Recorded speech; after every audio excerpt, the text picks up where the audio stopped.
The Gauteng High Court has ruled that corporal punishment of children is illegal. We have explored various opinions on the topic, produced by Annabelle Short. See that Dad has reached the end of his tether. He shouts and he yells. His children are a reflection of him because they do the same back. I'll tell you what's ridiculous, Mum and Dad arguing like a pair of teenagers in front of their children. Well, my first reaction is it's incredibly common. In our society, anywhere from 70 to 90% of parents engage in this kind of behavior. So it's not shocking to me at all.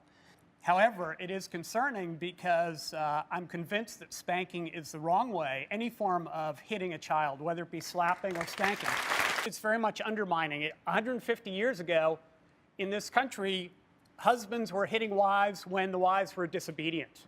We now think that's shocking, and we'd never allow that anymore. And I'd like to suggest that us hitting kids is the same thing. We're assaulting children. They have a right not to be hit.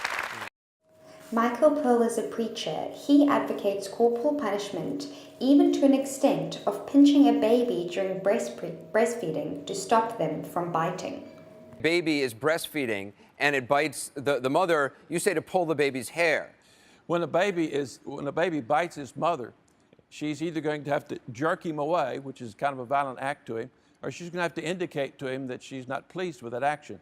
So what the grandmothers and mothers do is they'll reach up and grab the baby by the hair and just gently pull. It's not a violent act. Or pull on an ear, or pinch them on the side of the neck, something that indicates that that's unpleasant. We got a lot of moms in the audience. Does that sound right to you? No. You talk.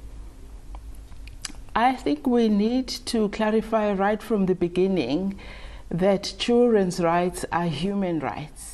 So we are not necessarily bringing something different or something out of the sky, because children are humans, so they also have rights. And what we say, with those rights come responsibilities as well. So when it comes to corporal punishment within the family home, we are saying, really, as parents, as caregivers, we need to think about what are we teaching our children when we hit them, and what messages are we sending to our children. I think for some time the emphasis was very much on children's rights, to a point that, as you say, parents felt that we are taking their rights away from them. But now we have shifted to a point where we are balancing children's rights with their responsibilities. And then when it comes to what is happening within the family home, yes, to some extent, if a parent hits a child to a point that there are marks and there is bodily harm, that needs to be reported.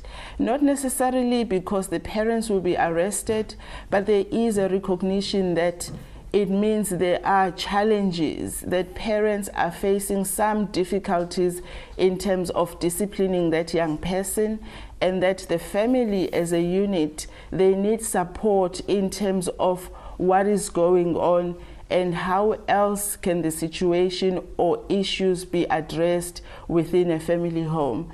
Because when matters are reported to us as Childline, and I would assume other organizations, including government departments, it's not necessarily that we will run to the court process and arrest and convict parents, but we look at what support is required as the first port of call.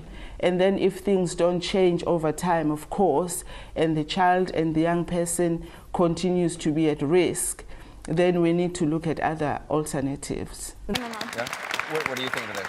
Well, the thing that really makes me nervous is some of you said you have daughters, and I've worked with battered women, and they defend their husbands for what they did. At what point do you tell your daughter, it was okay for me to hit you, but it's not okay for a husband to hit you? Or do you expect them to grow up thinking that sometimes I deserve it, sometimes I should be hit, sometimes I behaved wrong?